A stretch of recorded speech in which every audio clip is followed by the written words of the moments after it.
မင်္ဂလာပါရှင်ကျေတာယာရဲ့တိုးတိုးတန် Stella Whisper နဲ့ပြန်လဲကြိုဆိုလိုက်ပါတယ်ရှင်လူသားတွေရဲ့သမိုင်းမှာမသိရတာထက်သိလိုက်ရလို့နာကျင်ရတာကပိုမြတ်တယ်ဆိုတဲ့အယူဆတစ်ခုရှိပါတယ်ဒီညမှာတော့လူသိအများဆုံး Greek တန်တာကြီးတစ်ခုဖြစ်တဲ့ Pandora ရဲ့ဇာတ်လမ်းလေးကိုကျမတို့ခက်စိတ်စိတ်လေးပြန်ကြည့်ကြရအောင်ပါရှင်ဒါဟာတစ်တာတစ်လုံးအကြောင်းနဲ့မဟုတ်ပါဘူးကျမတို့ရင်ဘတ်ထဲကမျောလင့်ကျဲဆိုတဲ့အရာဟာအစိတ်လားဆေးလားဆိုတာကိုခွဲခြားကြည့်မဲ့ခီးစဉ်တစ်ခုပါရှင်ဒီခီးစဉ်လေးကိုကျမနဲ့အတူလိုက်ပါခန်းစားနားဆင်ကြပါအောင်နော်ကျမတို့ရဲ့ Stella Whisper Channel လေးကိုလည်း Subscribe လုပ်ပေးသွားကြဖို့မေတ္တာရပ်ခံပါတယ်ရှင်တခါတလေမှာကျမတို့ရဲ့သိကျင်စိတ်ဆိုတာကကဘာကြီးကိုပြောင်းလဲပြစ်နိုင်တယ်လို့ကဘာကြီးကိုလည်းဖြစ်စည်းပြစ်နိုင်ပါတယ်ဒီညမှာတော့နှစ်ပေါင်းထောင်ချီကြာမြင့်ခဲ့ပြီဖြစ်တဲ့ Greece တန်တာရီတွေကအမောင်ဆုံးနဲ့အလင်းဆုံးလျှို့ဝှက်ချက်တစ်ခုအကြောင်းကိုပြောပြပေးချင်ပါတယ်ရှင်။အဲ့ဒါကတော့ Pandora ရဲ့တစ်တာ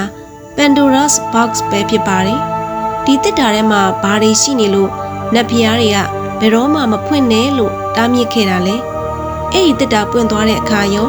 ကဘာကြီးမှာဘာတွေဖြစ်ပျက်ခဲ့တယ်လဲ။အားလုံးရဲ့အဆုံးသတ်မှာကောကြံရစ်ခဲ့တဲ့အရာကရောဘာလဲဒီညမှာတော့ကျမနဲ့အတူဒီလျှို့ဝှက်စမ်းကြဲတဲ့ခီးကိုအတူတူလိုက်ပါခဲ့ဖို့ဖိတ်ခေါ်ပါတယ်ရှင်ကဲပထမဆုံးအနေနဲ့ဒီ Pandora ဆိုတဲ့ဇာတ်လမ်းလေးစတင်ဖြစ်ပေါ်လာပုံကိုကြည့်လိုက်ကြရအောင်နော်ဒီဇာတ်လမ်းကနတ်ဖျားအပေါင်းတို့ရဲ့အရှင်သခင် Zeus စီကနေစတင်ခဲ့တာပါအဲ့ဒီချိန်ကလူသားတွေဟာနတ်ဖျားတွေစီကမီးကိုခိုးယူမိခဲ့တဲ့အတွက် Zeus ကလူသားတွေကိုအပြစ်ပေးခြင်းခဲ့ပါတယ်။ဒါကြောင့်သူဟာမြေကြီးနဲ့ရေကိုရောဆက်ပြီးအလွန်လှပတဲ့မိန်းကလေးတစ်ယောက်ကိုဖန်တီးခဲ့ပါတယ်။သူမနာမည်ကတော့ Pandora ပဲဖြစ်ပါတယ်။အဓိပ္ပာယ်ကတော့လက်ဆောင်များစွာကိုပိုင်ဆိုင်သူလို့ဆိုလိုပါတယ်ရှင်။နတ်ဖျားတစ်ပါးစီကသူမကိုလက်ဆောင်တစ်ခုစီပေးခဲ့ကြပါတယ်။အလှအပအတတ်ပညာဖြက်လက်မှုဒါပေမဲ့အဲ့ဒီထဲမှာသိကျင်စိတ်ဆိုတဲ့လက်ဆောင်လဲပါဝင်ခဲ့ပါတယ်။ Zeus နတ်ဘုရားက Pandora ကိုလူလောကထဲလွှတ်လိုက်တဲ့အခါတစ်တာလေးတစ်လုံးကိုလည်းထည့်ပေးလိုက်ပါတယ်။ပြီးတော့တင်းကျပ်တဲ့အမိန့်တစ်ခုလည်းပေးခဲ့ပါတယ်။ဒီတစ်တာကိုဘယ်တော့မှမဖွင့်ပါနဲ့တဲ့။ဒီနေရာမှာစိတ်ဝင်စားစရာလျှို့ဝှက်ချက်တစ်ခုကိုအရင်ပြောပြချင်ပါတယ်။ကျမတို့သိထားတဲ့ Pandora ရဲ့တစ်တာဆိုတာတကယ်တော့16ရာစုကပညာရှင် Erasmus ရဲ့ဘာသာပြန်အမှားတစ်ခုကနေဆင်းသက်လာတာပါမူရင်း Greece တန်တာရီမှာတော့ Zeus နတ်မင်းကြီးပေးလိုက်တာက Pythios လို့ခေါ်တဲ့မြေအိုးကြီးတစ်လုံးသာဖြစ်ပါတယ်တဲ့ရှင်တချို့သောလိလာသူတွေကတော့ဒီမြေအိုးဟာရှေးခေတ်ကအမျိုးသမီးတွေရဲ့တအိမ်ဒါမှမဟုတ်အသက်ပေးစွမ်းနိုင်တဲ့မြေကြီးကိုကိုစားပြုတယ်လို့ယူဆကြပါတယ်ဒါပေမဲ့နောက်ပိုင်းဖိုဝါရီလွှမ်းမိုးလာတဲ့အခါမှာတော့ဒီမြေအိုးဟာဆိုးရွားမှုတွေထွက်ပေါ်လာရအရာတစ်ခုဖြစ်ပုံဖြတ်ခံလိုက်ရတာလို့လဲဆိုကြပါတယ်ဘယ်လိုပဲဖြစ်ဖြစ် Pandora ဆိုတဲ့အမျိုးသမီးလေးကတော့နတ်ဖျားတွေရဲ့လက်ဆောင်ပေါင်းစုံကိုပိုင်ဆိုင်ထားသူဖြစ်ပေမဲ့သူမကိုအမြဲဒုက္ခပေးနေတာကတော့ဆက်စုခြင်းစိတ်ပဲဖြစ်ပါတယ် Pandora ဟာလူလောကမှာပျော်ရွှင်စွာနေထိုင်ခဲ့ပေမဲ့သူမရဲ့စိတ်ထဲမှာတော့တစ်တာထဲမှာဘာတွေရှိမလဲဆိုတာကိုနေတိုင်းတွေးတောနေမိပါတယ်။ဒါဟာနတ်ဖျားတွေခင်းထားတဲ့ထောင်ချောက်မှန်းသူမမသိခဲ့ပါဘူးရှင်။ဒီနေ့မှာတော့ Pandora ဟာသူမရဲ့သိကျင်စိတ်ကိုမထိန်နိုင်တော့ပဲတစ်တာအဖုံးကိုအသာလေးဟလိုက်ပါတော့တယ်။အဲ့ဒီချိန်မှာပဲတစ်တာထဲကနေကြောက်မက်ဖွယ်ကောင်းတဲ့အမဲရောင်အခိုးငွေတွေထွက်ပေါ်လာပါတော့တယ်။အဲ့ဒီအခိုးငွေတွေကကဘာပေါ်မှာအရင်ကမရှိခဲ့ဘူးတဲ့ယောဂဘေးရတွေမနာလိုမှုတွေဒေါသတွေစစ်ပွဲတွေဆင်းရဲမွဲတေမှုတွေနဲ့ဝမ်းနည်းမှုတွေပါပဲရှင်။ Pandora ဟာကြောက်လန့်တကြားနဲ့တစ်တာကိုအမြန်ပြန်ပိတ်လိုက်ပေမဲ့နောက်ကျသွားပါပြီ။ကဘာကြီးဟာတက္ကနချင်းမှာပဲဒုက္ခအပေါင်းနဲ့ပြည့်နှက်သွားပါတော့တယ်ရှင်။ဒီနေရာမှာလျှို့ဝှက်စမ်းကြဲတဲ့ဖြစ်ရပ်တစ်ခုရှိပါတယ်။တစ်တာတွေကထွက်လာတဲ့ဝိညာဉ်ဆိုးတွေဟာလူသားတွေရဲ့စိတ်နှလုံးထဲကိုဝင်ရောက်သွားပြီးလူသားချင်းအပြန်အလှန်တက်ဖြတ်ဖို့မုန်းတီးဖို့ လှုံ့ဆော်ခဲ့ကြတာပါဒါဟာကျမတို့ကဘာကြီးမှာဒုက္ခတွေဘာကြောင့်ရှိနေရတာလဲဆိုတဲ့ရှေးဟောင်းရှင်းပြချက်တစ်ခုပဲဖြစ်ပါတယ်ဒါပေမဲ့ဇလန်းကဒီမှာတွေမပြီးသေးပါဘူးရှင်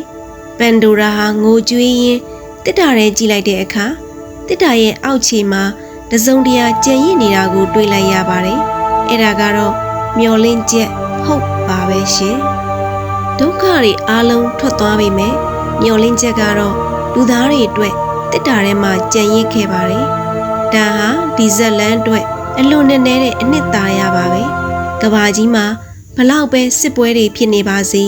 ဘလောက်ပဲဆင်းရဲဒုက္ခတွေကြုံနေရပါစေလူသားတွေရဲ့နှလုံးသားထဲမှာမျောလင့်ချက်ဆိုတာအမြဲတမ်းရှိနေတတ်ပါတယ်ဒါပေမဲ့မျောလင့်ချက်ဆိုတဲ့စကားလုံးလေးကိုကျမတို့စမ်းစစ်ရပါတော့မယ်ရှင်ဒီနေရာမှာကဘာကျော်ဒသနိကဗေဒပညာရှင်နီရှေးကခက်ကြမ်းကြမ်းအမြင်တစ်ခုရှိနေပါတယ်နီရှေးကမျောလင့်ချက်ဟာကောင်းချီးမဟုတ်ဘူးအဆိုးရွားဆုံးကျိန်စာပဲလို့ပြောခဲ့ပါတယ်ဇုစ်နတ်မင်းကြီးဟာလူသားတွေကိုအဆုံးမဲ့ဒုက္ခပေးခြင်းခဲ့တာပါဒုက္ခတွေကြီးပဲတက်တက်ဆိုရင်လူသားတွေကမခံစားနိုင်တော့ပဲအမြန်သေဆုံးပြီးလွတ်မြောက်သွားကြမှာပါဒါကိုဇုစ်ကမလိုလားပါဘူးလူသားတွေကိုဒုက္ခတွေကြားမှာအချိန်အကြာကြီးလူးလိမ်ခံစားစေခြင်းတဲ့အတွက်မနှက်ပြန်တော့ကောင်းမှာပါဆိုတဲ့မျောလင့်ချက်ဆိုတဲ့ထုံစည်းကိုတစ်တာထဲထည့်ပေးလိုက်တာလို့နီရှေးကဆိုပါတယ်မျောလင့်ချက်ဟာနာကျင်မှုကိုမသက်သာစေပဲနာကျင်ရတဲ့အချိန်ကာလကိုသာပိုရှည်အောင်ဆွဲဆန့်ပေးလိုက်တာမို့အဆိုးဆုံးသောဘေးဒုက္ခလို့သူကကောက်ချက်ချခဲ့တာပါရှင်နီရှေးရဲ့အမြင်ဟာရက်ဆက်လွန်းလာပေမဲ့ကျမတို့ကိုပြန်မေးရမယ့်မိကုန်းတစ်ခုရှိလာပါတယ်ကျမတို့ဟာဒုက္ခတွေကိုဓာတ်ရိုက်မရင်ဆိုင်ရဲပဲမျောလင့်ချက်ဆိုတဲ့ထုံစည်းနဲ့ပုံးရှောင်နေကြတာလားတကယ်တော့မျောလင့်ချက်ဆိုတာအစိတ်လားဆေးလားဆိုတာတကူကိုကအဲ့ဒီပေါ်မှာဘလို့သဘောထားလဲဆိုတာကပိုအရေးကြီးပါတယ်မျောလင့်ချက်ကိုလက်တွေဘဝကနေထွက်ပြေးဖို့အကာအကွယ်ဖြစ်သုံးမလားဒါမှမဟုတ်လက်တွေဘဝကိုရင်ဆိုင်ဖို့ခွန်အားယူတဲ့နေရာမှာသုံးမလားဆိုတာကအရေးကြီးပါတယ်